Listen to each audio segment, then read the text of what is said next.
Hello everyone, it's good to be back on my YouTube channel. Welcome. Today we will recreate together card I designed for my Facebook Live event and unfortunately we have a lot of technical difficulties on my Facebook Live, so I couldn't upload the video straightly from Facebook to my YouTube channel, so I decided to create a new video for you. I absolutely love this card. It was super easy and fast to make, and of course this is the card with handmade flowers, so it's really from the heart. But let me show you the collection we will work with today. The collection is called Cottage Garden Collection, and for me personally this collection screams summer. It contains this beautiful, juicy shades of blue, green, and when I look at this collection I think about these colorful drinks, about these flowers, about the grass, about the leaves, this, in this juicy green shade. So originally this collection was designed to coordinate with hydrangea flowers. If you have this collection already, you can use the hydrangea flower with this design. I decided to use it with Oakberry lane flowers, as I want to create card, super fast cards, to be honest. Cards we can recreate easily every single time. We just need a fast card for any occasion. Yeah, let's go crafting.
So this is my card for today. I hope you like it and you give it a try.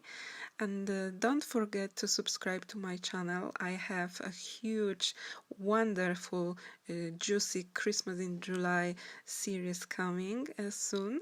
And also, if you are interested to see more heartfelt creation tutorials and maybe heartfelt creation flower tutorials, how to shape them and create them, I will also add the link on the end of this video. So see you next time. Bye.